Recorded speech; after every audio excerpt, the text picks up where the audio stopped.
I had a heart condition come up when I was 25. I was so scared, didn't want to die, that I made drastic changes, as you do when you don't want to die. What was going on at that time with you where people were reaching out and asking for help from you? I also became a vegan and turned into an angry vegan and all the things. I denounced my religion. I went down the zeitgeist rabbit hole, and we have to not talk about what we don't like, but produce a lane and a demonstration for what we do want people to step into. So I open it up, I see next to Michelle's name, it says Simon & Schuster. And I'm like, that's one of the biggest publishers in the world. I went from donut to a 6-figure book deal, all because. All right, everybody, welcome back to For Your Own Good. I'm Kassidy Warren, and I'm here with my good buddy, Preston Smiles. We're down in Austin, Texas. Bloop, bloop, bloop, bloop, bloop. Thank you, man, for coming by. I really appreciate this. I'm just really excited to share all the stuff that you're going to be sharing today with people. I was introduced to you. We were at a dinner actually with Dan Martell. He hosted a founders dinner. I don't even know how you know Dan. Just from 12 million years ago, because I've been in this space so long. I started in the self-development space in 2005. Before the word influencer exists, before there was Instagram or any of these type of careers that people have, I was in the space. And I was just a student and soaking up game. But Dan's been in a long time too. And way back in the day, him and I just used to, cross paths. Yep. Yeah. And so tell me about when you started helping people. I think you were in LA, right? And what was going on at that time with you where people were reaching out and asking for help from you? Yeah. So the long and short of it is I had a heart condition come up when I was 25. And I was so scared and didn't want to die that I made drastic changes, as you do when you don't want to die. And one of those things was I recognized that worry and stress was a prayer. And it was something that I was unconsciously calling in. And so I began to fast from lack. I just, we intermittent fast. I fasted from lack, limitation, and scarcity. And what happened was my, it was almost as if I was lifted. People would come to me and they'd say, I don't know what you're doing, what you're on, but you just seem way happier and more alive. And then I also became a vegan and turned into an angry vegan and all the things. Yeah. I denounced my religion. I went down the zeitgeist rabbit hole and a lot happened. But the gist of it is as I kept filling my own cup, the overflow was so magical that people just sort of like moths to a flame would go, you seem happy for no reason. Why is that occurring? And how can I get my version of that? And so before I understood that there was a career in this, I was just helping people because I felt good. And at one point, I decided that I wanted to try this thing, Burning Man. I've heard people go to this Burning Man thing. And so I bought a $20 IKEA one-person tent, and I put a Facebook post that said, I think I'm going to this thing. Does anybody know anyone going?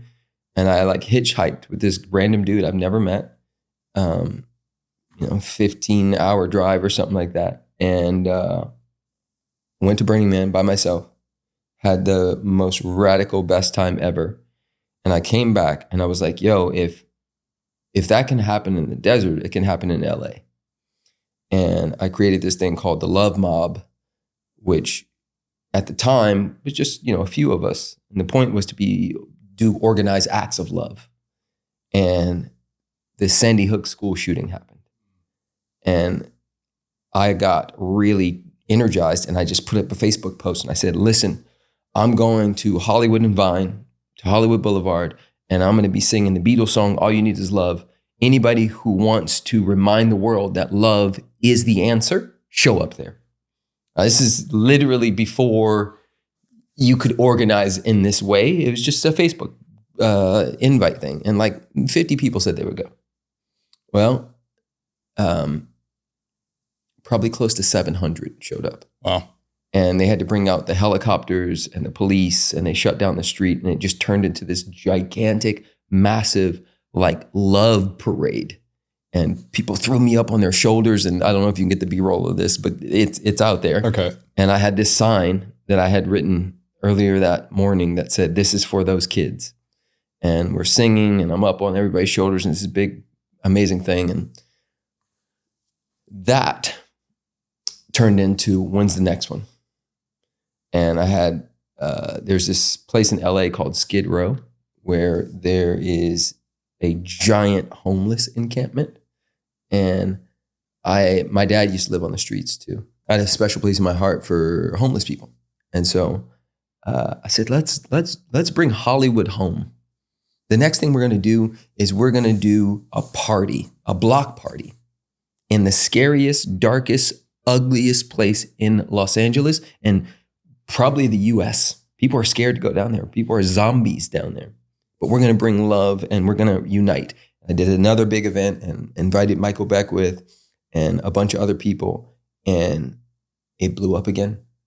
And I'm making no money. I'm just literally doing this because I care and I love love. And to make a long story short, then the next one I did was called The Beat. And it was a 300-person interactive jam session. And it was in a warehouse in LA. And it was so dope. And there was a dude there named Freeman Michaels. Freeman Michaels was a part of a group called the ATL, Association of Transformational Leaders. And Jack Canfield had started that group. And he wrote Chicken Soup for the Soul. Yeah. One of the best-selling books of all time, right? And in that group was everybody you could ever think of in the personal development transformation space, like everybody. It's a who's who. And it's their little private mastermind group at the top. And Freeman was at this event and he said, "Man, you got something. Can I talk to you tomorrow?" I said, "Talk." He says, "Listen, I want to invite you to be a member in this thing." "What?" I said, "Yeah." Long story short, I talked to a bunch of them. I get in. This is crazy. And I'm going to tie all this in for all of you who have a desire for something bigger than yourself. A lot of times success isn't linear. And the best, most fulfilling success stories and like just the beauty and the magic of life often comes when we're not trying to get it, but rather when we're trying to give it. And I say this often, but I believe that the fruit does not belong to the tree. It belongs to the ecosystem. And so my love doesn't belong to me. My gifts don't belong to me. They belong to the world. And out of a love and a desire to serve humanity, where I could, in my little bubble, in my little space, a miracle occurred, right? All these things. And all of a sudden, and this will tie it all in. First day of ATL is up in like Big Bear or something like that. And I drive there and I'm, new kid on the block. I'm the youngest person in the room. There's all the who's in there, including the Marianne Williamsons and all those kind of people. And I walk in and they're all sitting at tables together eating lunch.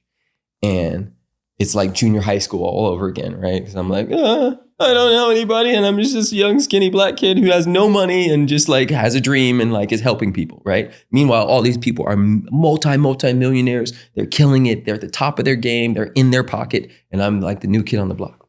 So I walk in with my tray with my food and the tables are full. And I see this guy way in the back. And I think to myself, what would love do now, right? That's the main conversation I have often. It's okay. Milk has spilt. What would love do now? Okay. You're in an argument with your wife. What would love do now? Okay. Traffic is occurring. You're pissed. What would love do now?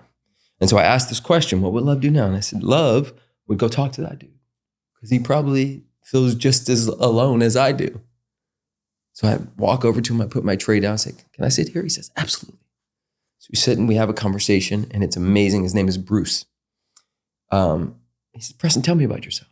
What are you up to right now? I said, I wrote this book called Love Louder.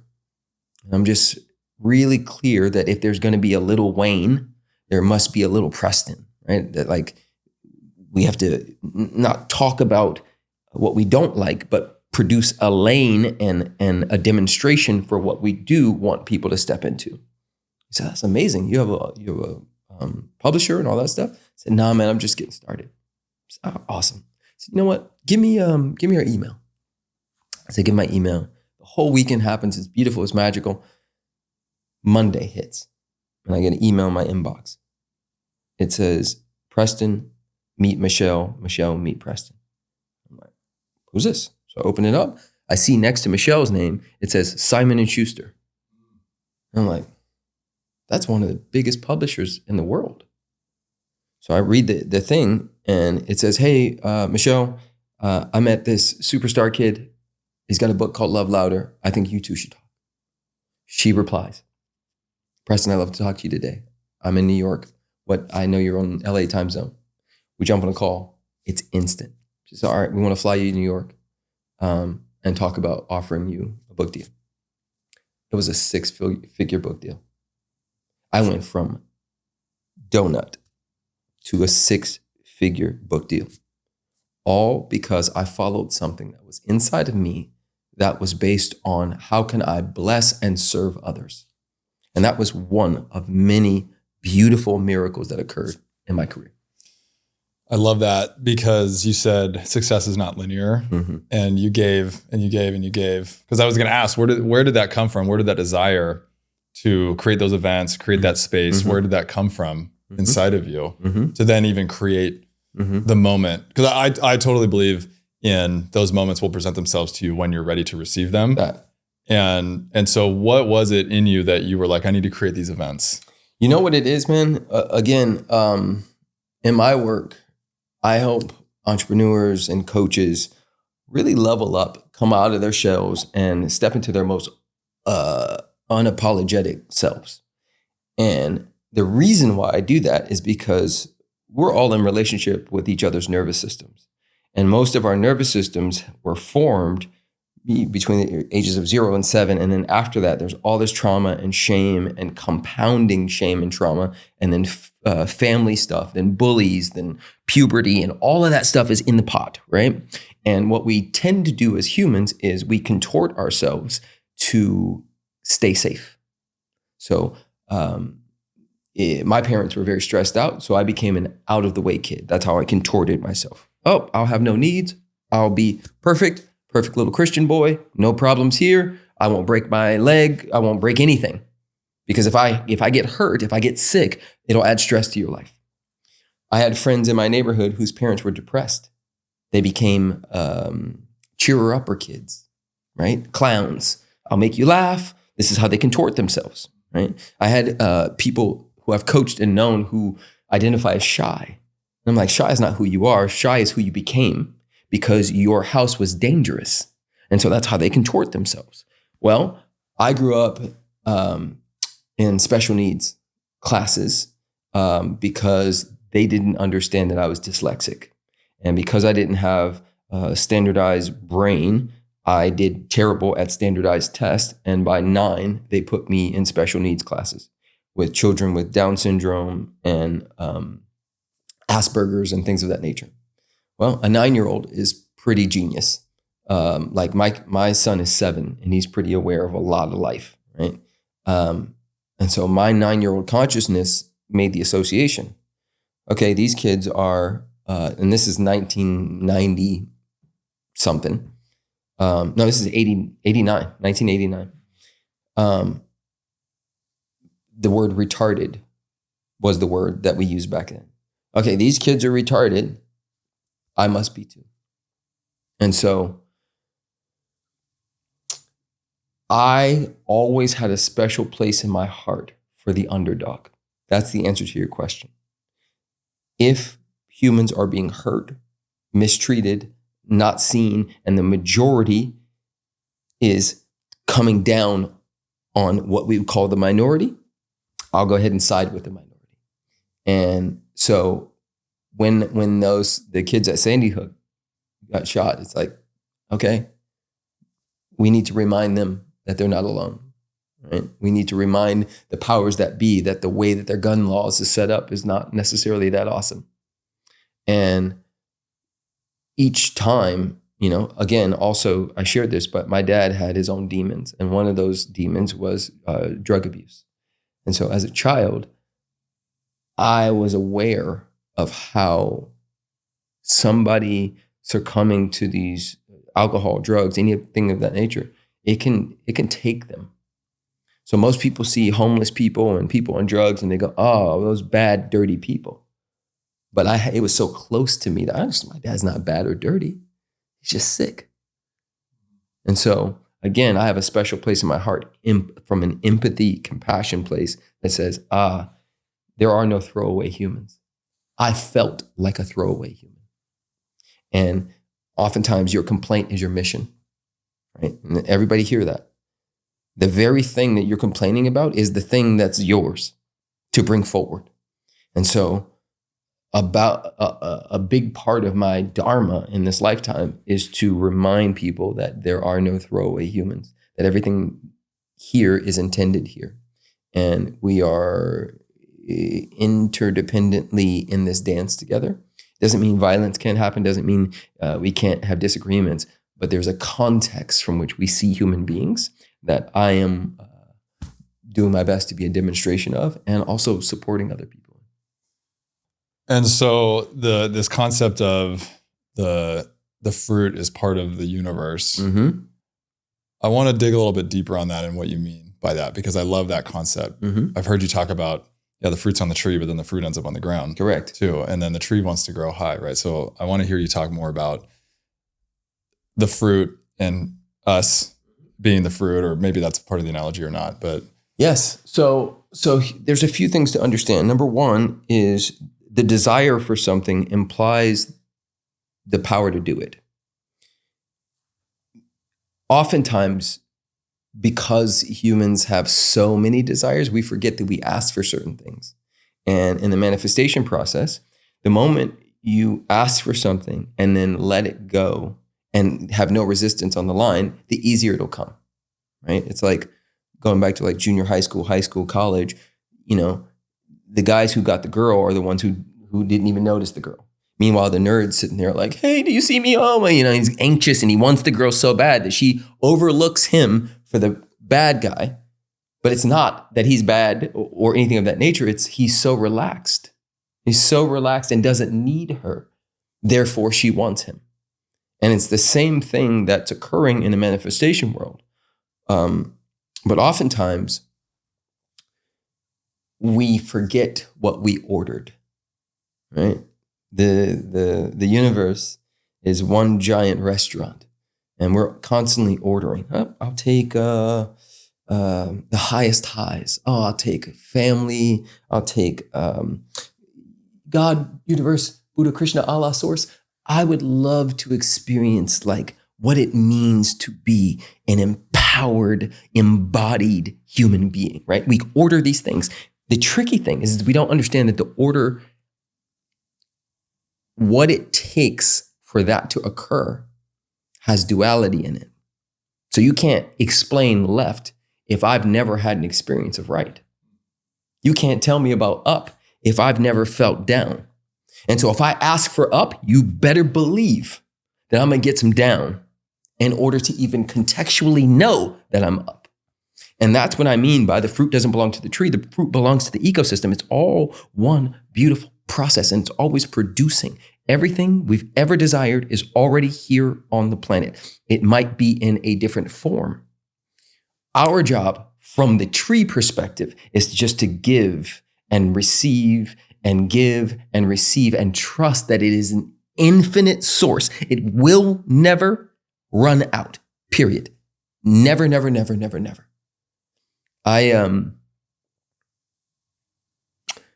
One of the things I like to speak to, and we'll talk about it in terms of this room, is I'll say this statement first. What you seek is seeking you. Mm-hmm. What you want wants you. Now, I'm going to break that down, then I'm going to go into the details of it. All things will desire to be imbued, to be seen. This microphone, we had a date with destiny. This mic, this cardigan, this ring on my finger, all of it was a part of a sacred contract I made. This ring wants to be seen. It wants to be used. It was the gold, right? How it was, whatever other form it was in, it was always going to be in this form at some point. You follow me so far? Whatever this microphone was before it was shaped as a microphone, it was always coming here. And it was always going to be a date with destiny. You were always going to buy it. You were always going to bring it to Austin. It's just the path. So understanding that what you want wants you, what you seek is seeking you. It's all one beautiful cycle. Right? I live on 4 acres. And this morning I was out and the loquat tree is starting to pop these little white flowers out of them. And the date tree, I have a gigantic date tree, now has big green leaves on it. It did not 3 days ago. 3 days ago, that tree didn't have any leaves on it. Now it has these big, giant green leaves. Everything is in its cycle. The issue with humans is we get so intellectual that we think that we're different than nature, but it's all cycling. So the universe is looking for willing channels to pour through. For the date tree, it has one flow, and that is to release the leaves, to grow the leaves, to produce the dates. For the humans, we have 1,250 billion. So we get confused, right? The elephant goes, no, bro, I just do elephant shit, right? There's only a few things for me to do here. The tiger says, nah, bro, I just kill stuff and I run through the Indian jungle or wherever, and that's what I do. The human has so many that we forget that we're just like the tiger. And so our job is to go, oh, spirit, what did you put me here for? Right? If the fruit doesn't belong to the tree, and I am not deifying the mountaintop. This is where entrepreneurs mess up. They deify the mountaintop. They say, when I get there, then I'll feel. When I get there, then I'll be. The game is to say, I feel and be now, because the moment you smelt it, you dealt it. The moment it's up, it's already in play. I desired to have a G-Wagon 15 years ago. The moment it was up, it was already in play. 2 years ago, I got one. 15 years ago, so I smelt it and I dealt it. It was already in play. The materials of this G-Wagon existed 15 years ago. We did not come into contact with each other until 2 years ago. You following me? It's gorgeous when you think about it, because that means that every single thing you desire, every single thing I desire, and every single thing that everybody else on this planet is desiring, truly, not just like stupid whimsical stuff, but truly like handwritten on our soul, that is already in play. So what's stopping people from receiving? There's a list. We're going to get deep. So I'm going to go straight to the hard stuff. Number one, most people have, so we are threefold beings: body, mind, soul. We're at our most powerful when all three are aligned. Right? R. Kelly, who's in jail right now, said, my mind's telling me no, but my body's telling me yeah. Right? All of us have had that experience where the mind's like, don't eat that cookie.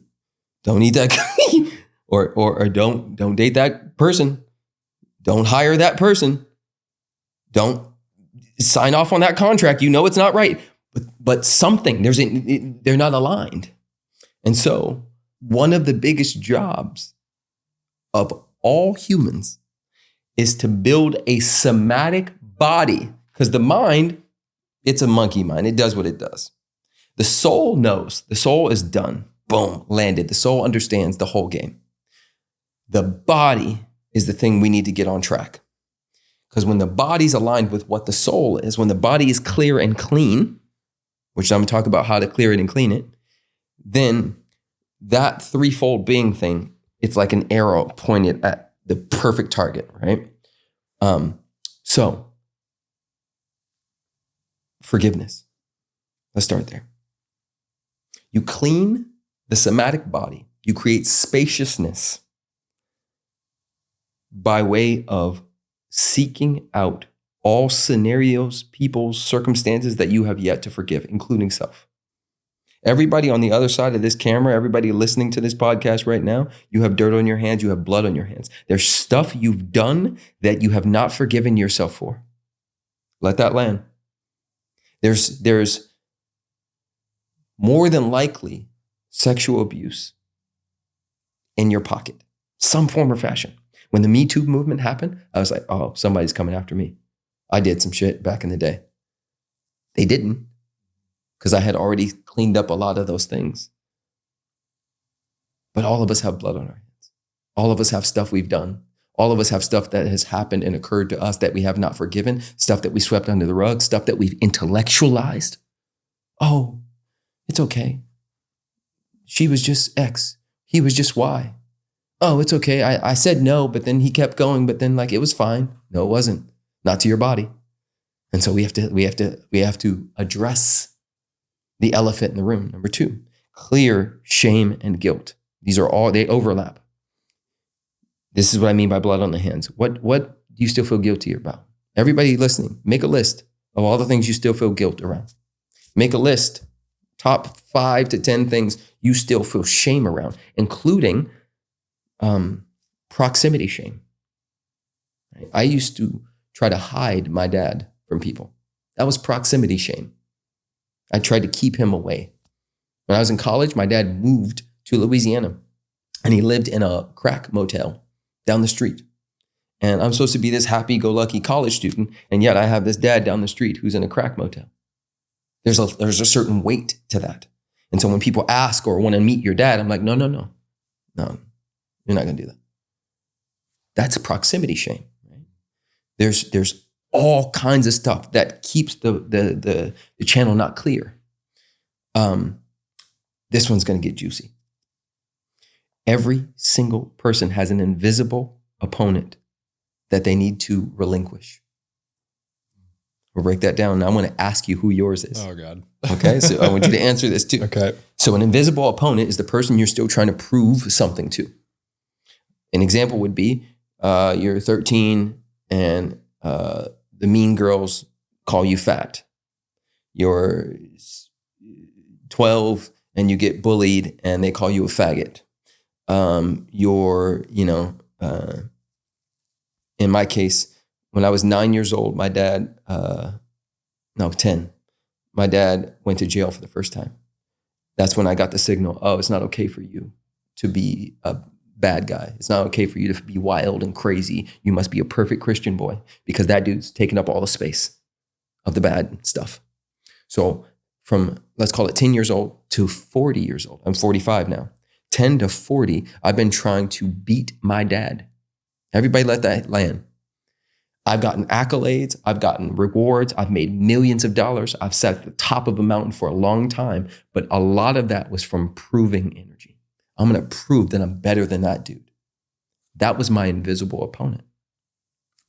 Who's yours? Well, I've heard you talk about this before, and I was like, oh, this is a pretty similar story to myself. Okay. There was a moment, I was 7 years old. We were living in Washington, and actually my mom left for 6 months to go down to California to go find a new place to live. We knew we were moving down there, but she got a new job. This is early 90s, so there was you didn't have a job before you left where you were moving, right? There was no internet. Like you had to go show up to the office and, put your resume in. So she left for 6 months and left my brother and I. So we were with a family friend who was taking care of us.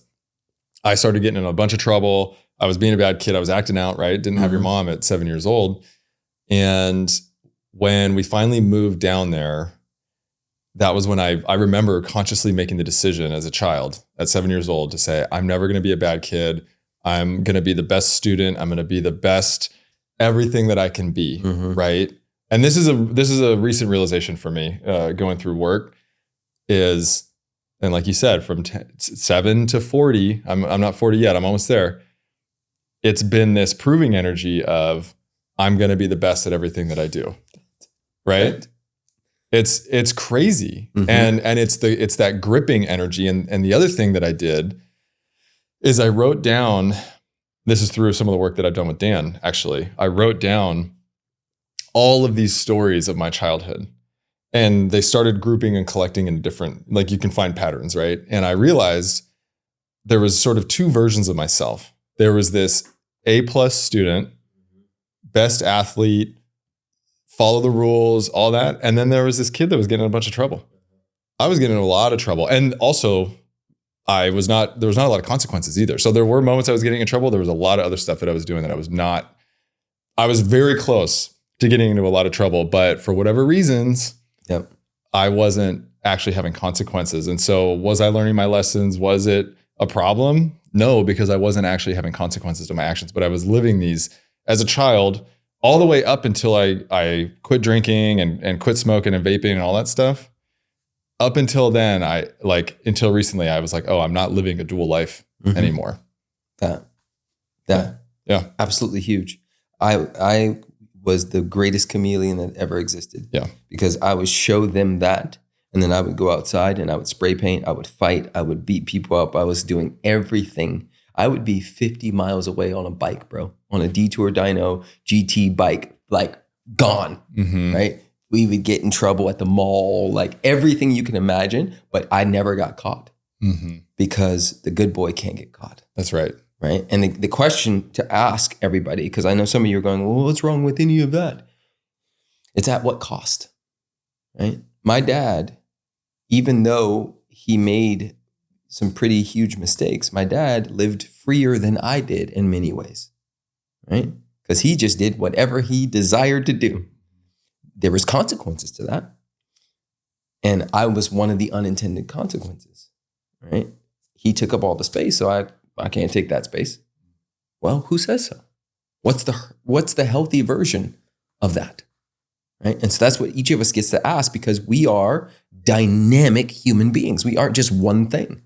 There's so much to us, and wherever there's a lot of so-called light, there's also a lot of so-called dark, and both of those things can be healthy if harnessed in the right way.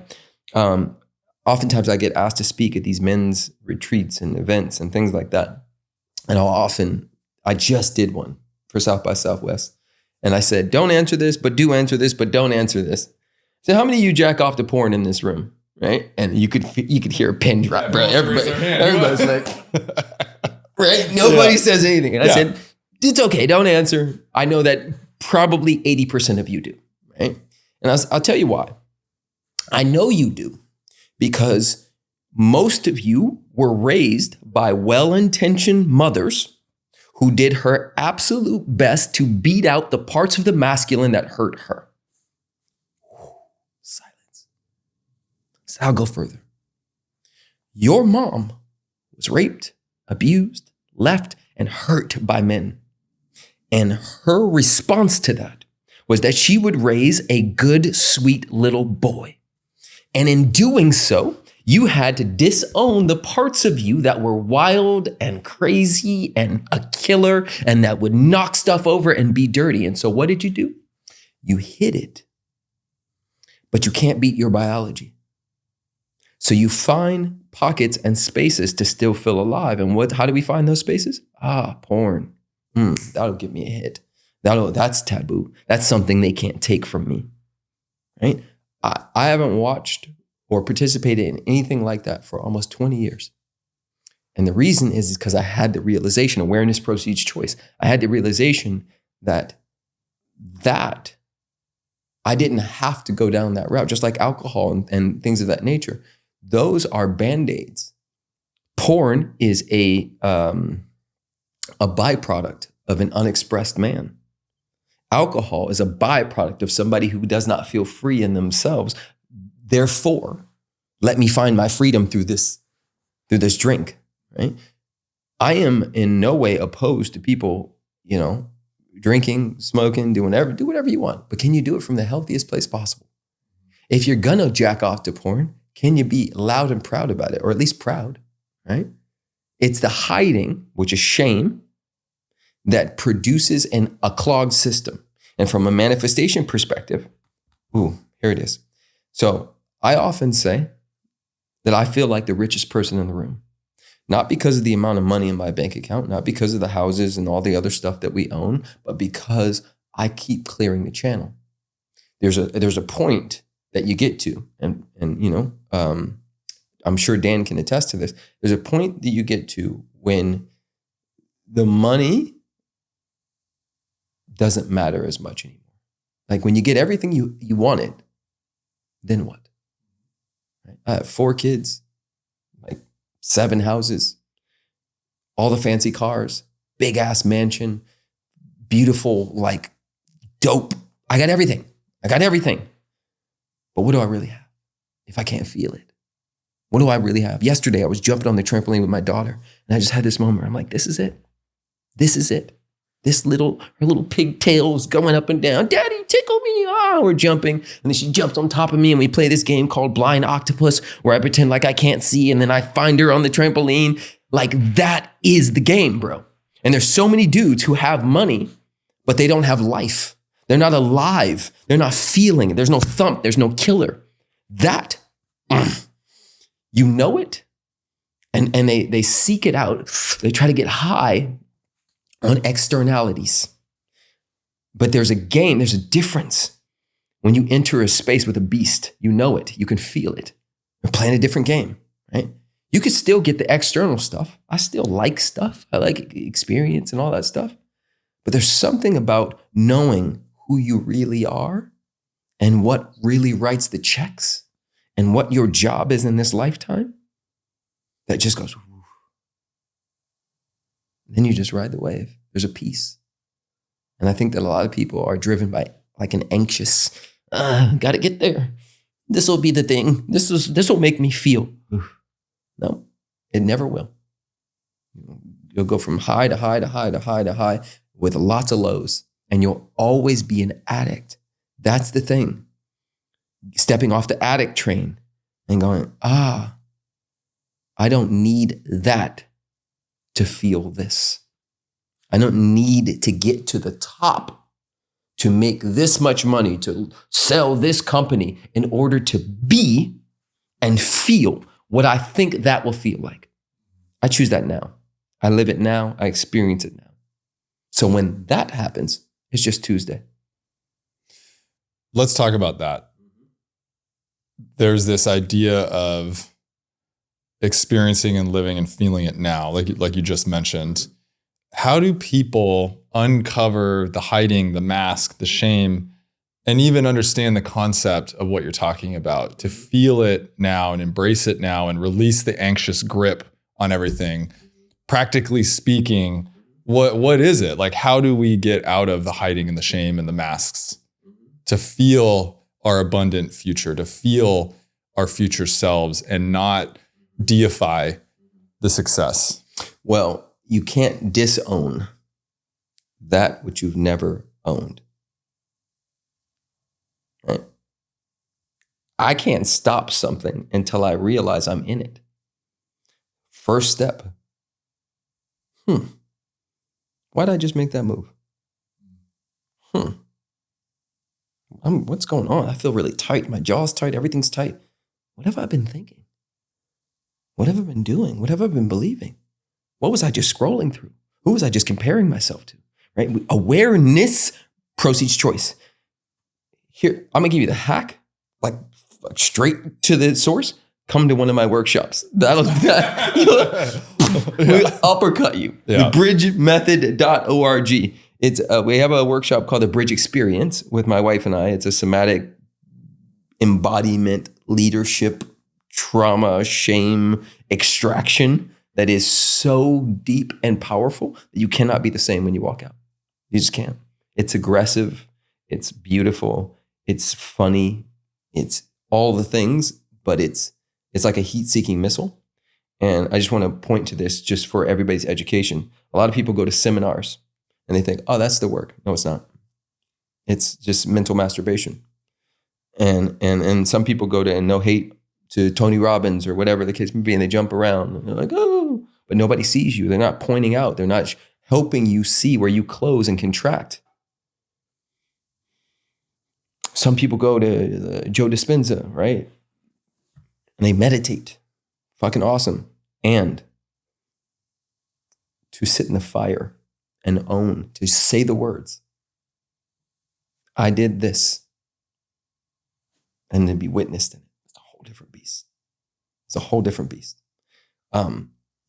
So one way is come to one of my workshops. The next one's coming up pretty soon. We have them in Austin often and in Australia.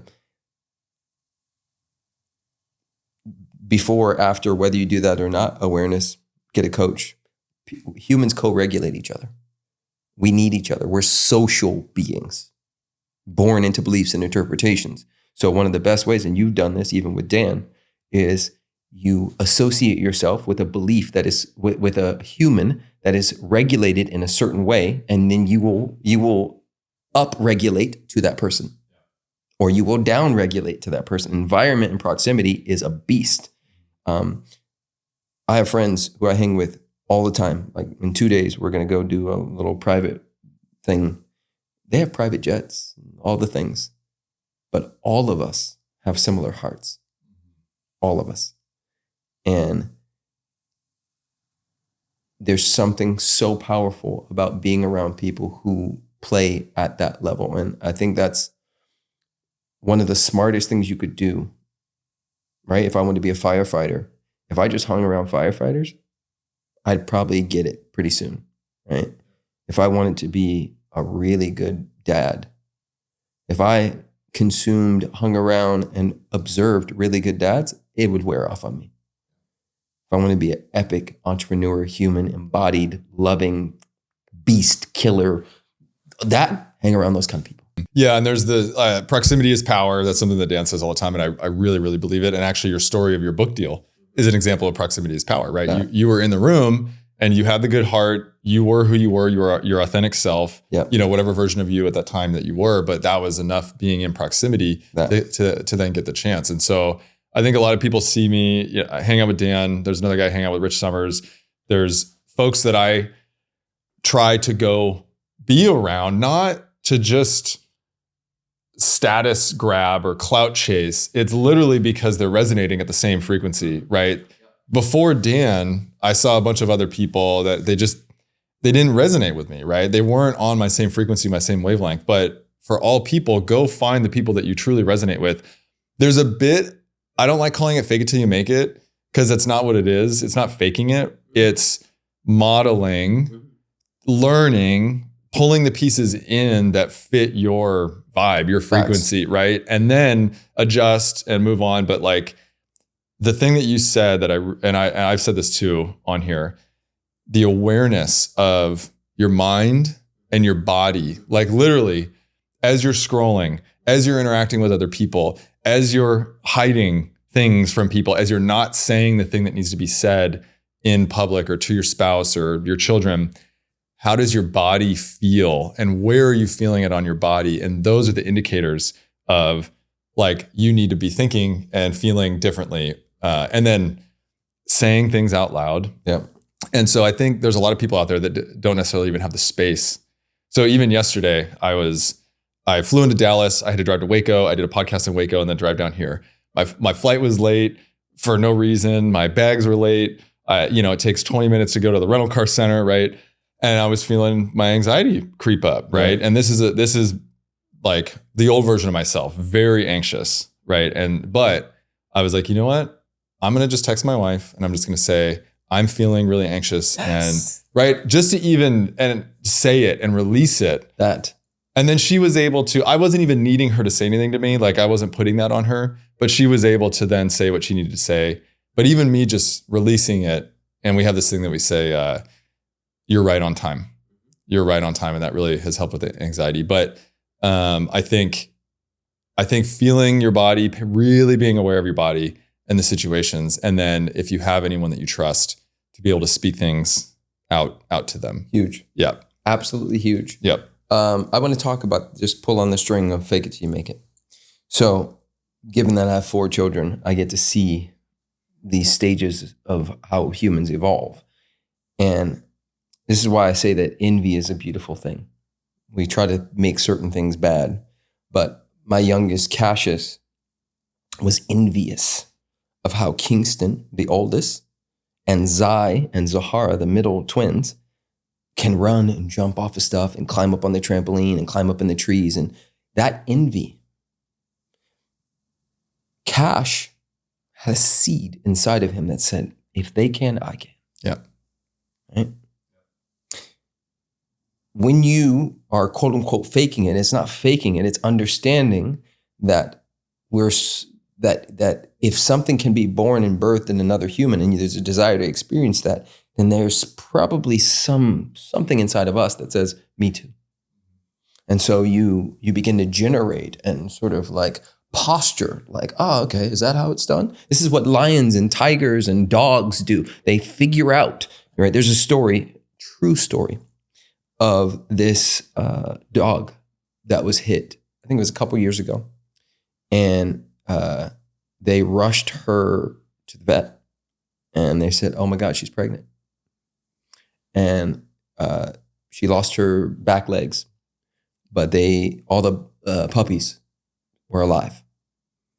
Well, they followed up with the mom and the dogs a couple weeks later, and they noticed that most of the puppies were dragging their back legs and said, oh my God, we missed something.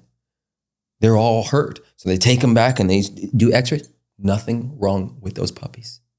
They were modeling what they were seeing from their mom. That's what we all do.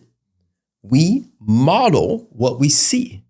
And so that's why proximity is so important, because the world and the weapon of mass distraction called media and social media will try to drag us into a space where we believe and operate from lack and limitation.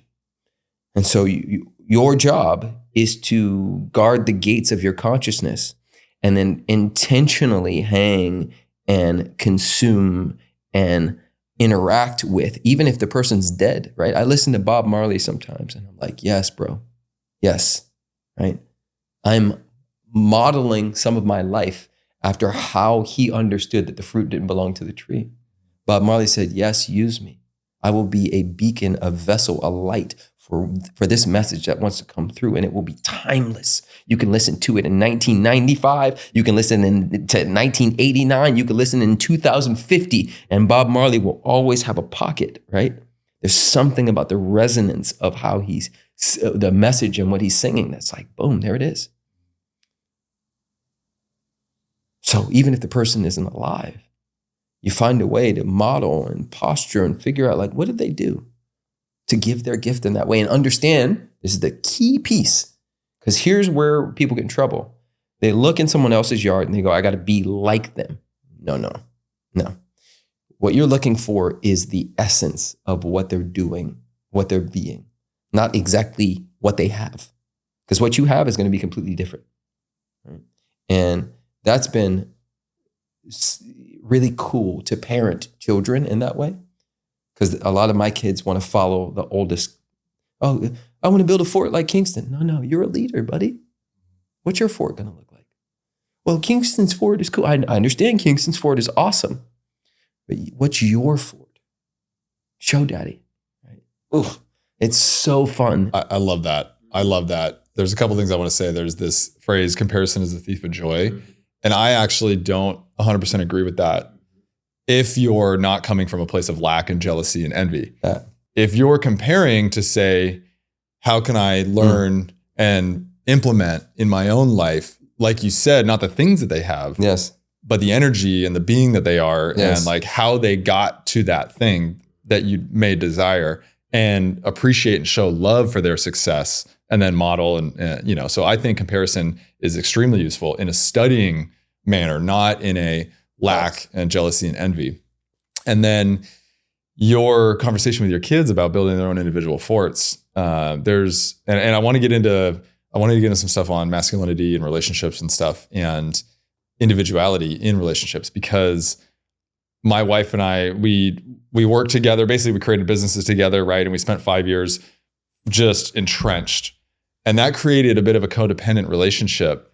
And it took me a while to realize that. And that, I was also looking for permission from her to go do the things that I wanted to do. And I had to pull away from that. And there was both tension, but love because of that. And then really just discovering what it is that brings me joy and the thing that I love, and not asking for permission from anyone else. And nothing is my wife's fault, or it's just, we go through parts of our relationship that we learn things about each other and we grow together.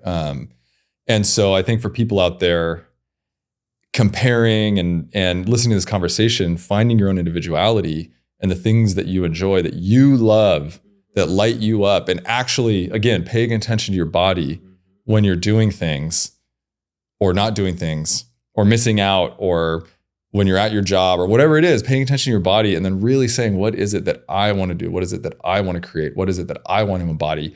And then go find the people that are doing that and go learn from them.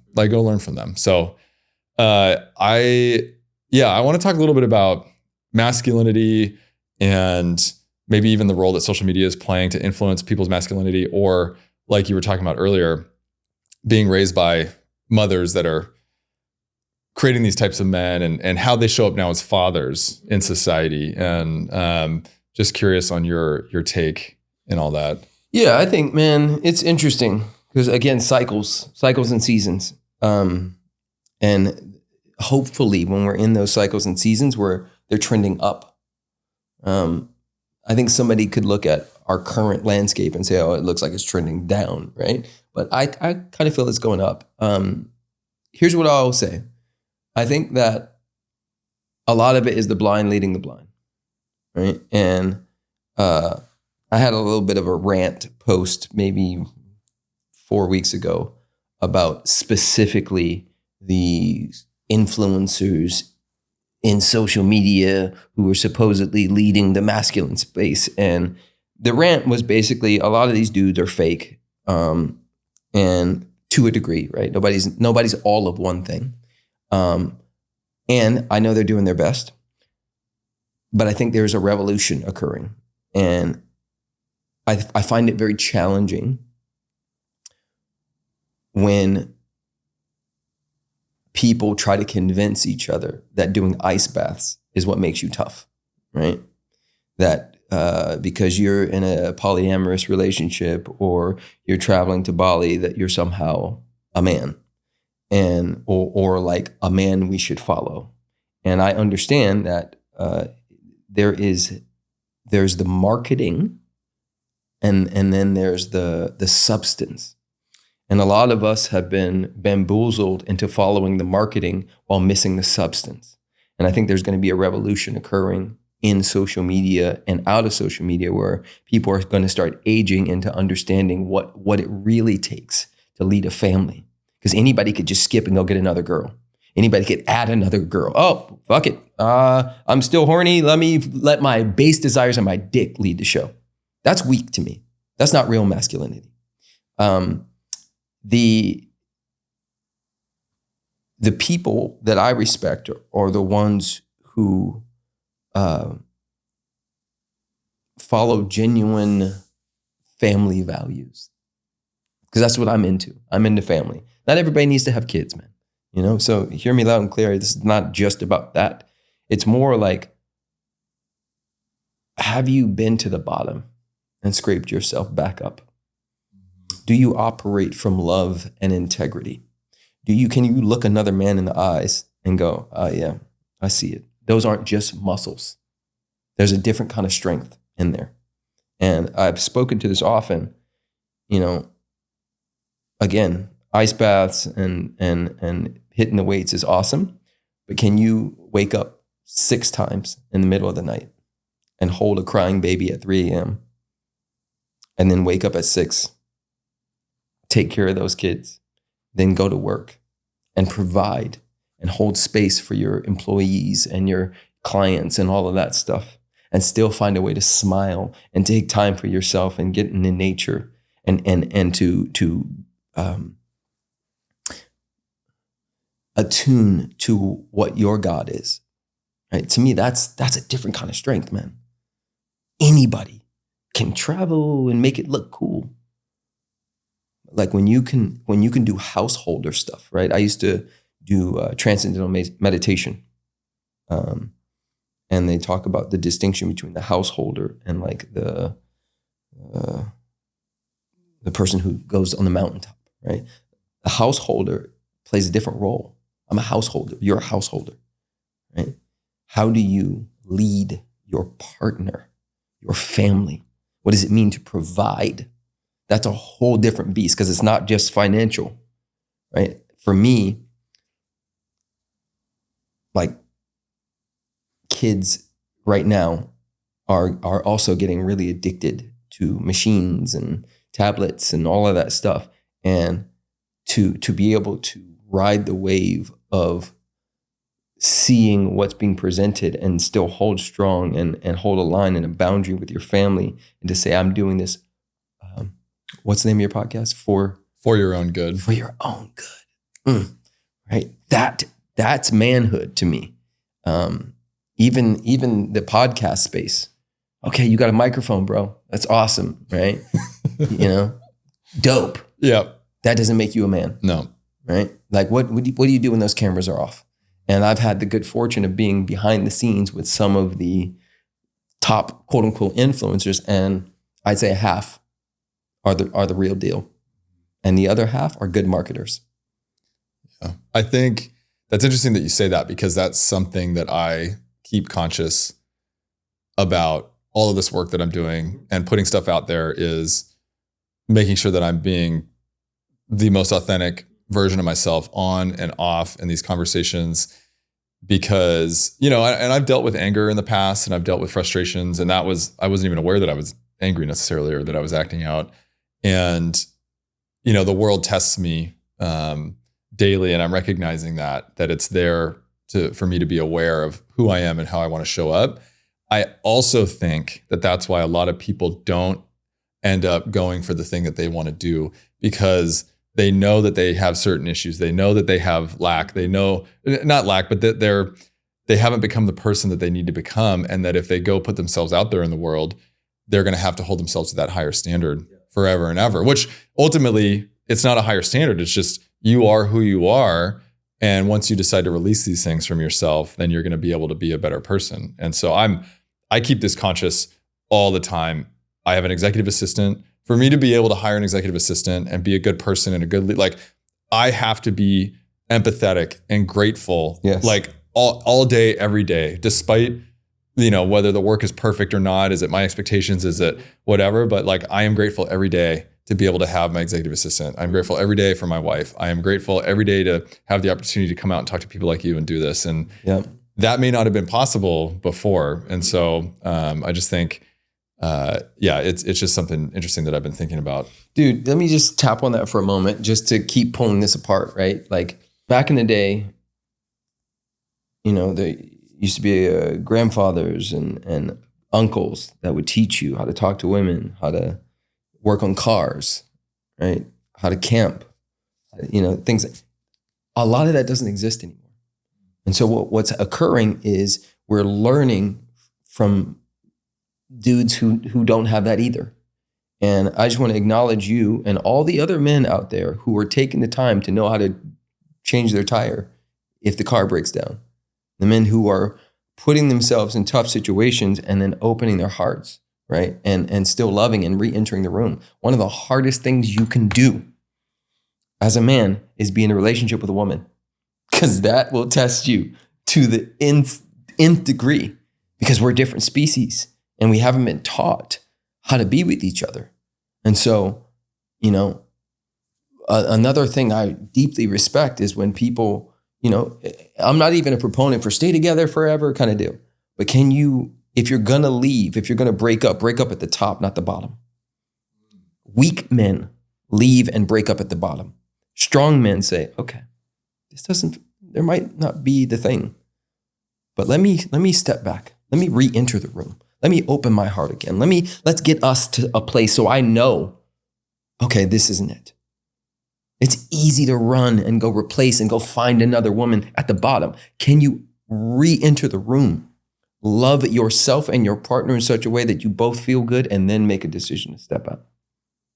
That, for me, is just another one of those things, right? You have this phrase that I've heard you talk about is of course, right? And so what is, and we've all got different of courses, right? And so what is your of course? What is your wife's of course? What is my of course? Or how do we find this or talk about this in our day-to-day lives? Yeah, so I wrote a book called Spiritual Millionaire, and the gist of it is around helping people really own and be abundant in all areas of their lives. And one of the chapters is about creating an of course in your body around the things that you do not have an of course around. So an example of that would be, we're in this room, let's say the lights go out, it's pitch black. Because we both know where that door is, we have an of course in our body to, okay, it's dark, things are tough, but I'm so embodied that I can just walk over and find the door and get out of the doorknob, right? And walk out. Well, some people have a desire for something, but it feels foreign in their bodies. It does not feel like, oh, I can do that in my sleep, right? I have an of course around surfing. While some people, I'm the ocean, I could drown. There's so much going on. How do you duck dive? What happens if the waves hit you and it takes you? I have such an of course. I have so many reps in my body around surfing that it's easy to me. I can be relaxed. And the point or the way that we manifest is by having a relaxed nervous system, a regulated nervous system. When we are tight, right? Oftentimes we're in hyper arousal, right? This is where we're fight, flight. We're ready to fight. We're anxious. We're on edge. Or we go into a depressive state, which would be called hypoarousal, where we're down-regulated and we're kind of, down and out and sad and checked out. The game is to find yourself in that middle space and then widen your threshold of tolerance. We're going to go science and biology right now. So our threshold of tolerance, some people's threshold of tolerance is that much. I remember, in high school, I got kicked out of like 3 to 4 different high schools. And it's because one little thing would happen. I'm beholding all my life. For a year, I'd be holding, and my dad's on drugs, and this is happening, and this is happening. My mom's stressed out, and I'm holding. And then somebody would say something, and I'd be like, "What'd you say?" And I'd flip out. Because my threshold of tolerance was this big. Because I didn't have adults co-regulating me. And so I'm in hyper arousal and I'm on edge and there's a lot going on. And so all it takes is a little bit, bing, and I'm off, right? Somebody cuts me off in traffic, I want to kill him, right? This is because my threshold of tolerance is this big. Well, how we widen our threshold of tolerance and create an of course is by relaxation, by feeling good, by breathing into the bottom of our belly and releasing any tension that we have in the mind, in the body, and tuning in and tapping into something that is greater and remembering that this too shall pass. There has never, ever been a storm ever in the history of this planet that has ever lasted forever. No storms have ever lasted forever. The problem with most of us is we get into a storm and we go, this is it, this is it, this is it. And all we could see is a little viewfinder. So relaxation, breathing into the bottom of the belly, surrendering to what is, allowing ourselves to be with what is in a graceful way, looking for the beauty and celebrating what is, stopping and actually, oh my God, there's flowers back there. Yes, it's a storm, but there's flowers back there. Oh my God, I'm breathing. Thank you, God. And there's so many people who are laying in a hospital bed who would pay money to have a storm right now, but they're just laying in a bed like that. All of that opens the tolerance. And then we have space. Space, right? With space, we can build. That's where the real estate comes in. We can build. We can build wide, we can build deep, we can build far with space, but most people don't have the space. So threshold of tolerance. And then we point at whatever we want to course around. If you want to course around money, hang around people, read books about it, go to fancy hotels, test drive the car, just swim in the, of course, I've been in one of my friend's private jets probably about 10 times now. No, probably 15 times. It took me about 2 before I was like, of course. Of course. This is my life now, right? Whether it's his jet or my jet, it's my jet while I'm in it, right? Of course. Why not? Yeah. Right? I got to Austin, and only Alexi owned a property in New York. I owned 0. Within 2 years of moving to Austin, I have 5 houses. It's because proximity. Yeah. I hang around these. I'm like, oh, they have, of course, around real estate. They have $50 million worth of real estate. At least I can get us a couple houses. That's right. Right? Yeah. So that's the game. Yeah. Be in the room where your dreams are other people's realities. Yeah. It's the proximity is power piece. And you talked about the flowers in the storm.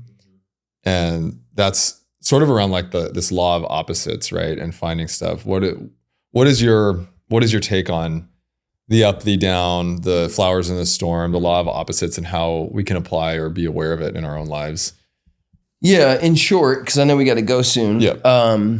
Everything has an equal and opposite part to it. So again, if I declare like forward, it implies backwards.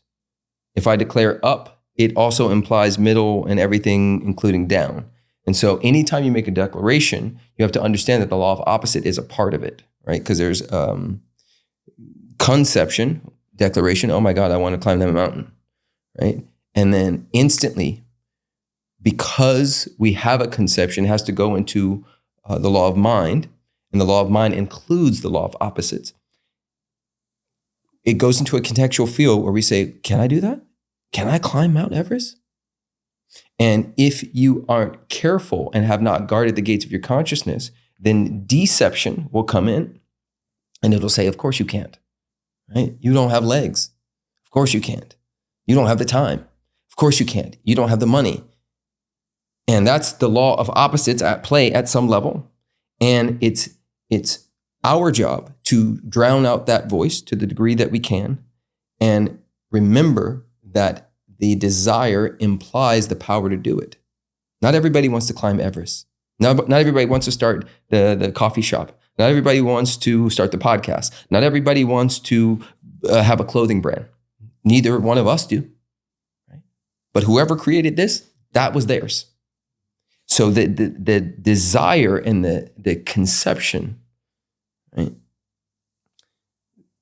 then moves to perception and then reception. Now, reception is where we receive. The question is, am I only receiving when it's in front of me?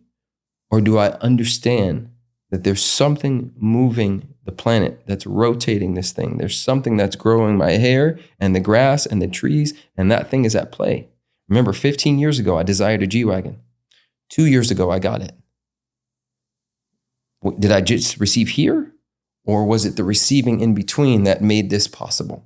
I say this often, and I'm sure people have had this experience, where the moment you say you want to lose weight, your friends walk in with donuts, right? I coach women sometimes, and they'll say, oh, I'm calling you my partner, I'm calling my one. And as soon as they say that, a fuck boy comes in with the biggest dick in the world. And it's like, oh, would you like to? And they're like, I kind of do, but I shouldn't, because I just called in my one, right? Law of opposites, right? Somebody says, this is the year that I grow my business. And then, so-and-so gets into office, crypto crashes, X, Y, and Z. Oh, it's not supposed to happen. Be still, right? That's in the Bible. Be still and know that I am God. Be still. In the Vedas, they say, sit in it until it's charming. Just sit. You already called it. It's implied. It's in process. The rest of this is theater. It's the dance. Can you enjoy the theater, or are you so caught up in it that you think you're it? That's a bar. Yeah. Well, I think the message and the takeaway is that we are powerful beings, and we need to create space for ourselves. We need to feel our bodies. We need to pay attention to our minds, we need to speak things out loud, and continue to create space for what it is that we want to create in this world. That and have fun. And have fun. The whole thing. Yeah, it's true. The whole thing is like, have fun. Find joy in your life. Like, don't grip it so tight.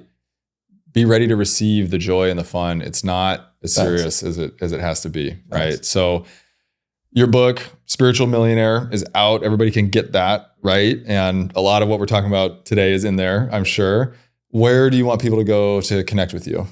At Preston Smiles anywhere. And if you want to do a workshop that will blow you to pieces, go to thebridgemethod.org, and it sells out at 100 every single time. So get your tickets. We only do it like 4 times a year. It's next level. Okay. When's the next one coming up? Next one is in 2 weeks. So this probably won't be out by then. Okay. And then the one after that is in July, and then October, and then January. Perfect. All right. Well, Preston, thank you so much for being here. This has been amazing. I'm extremely grateful for you to come down and take this time and share this with everybody. As always, everybody, I appreciate you. I love you. This has been For Your Own Good. Peace.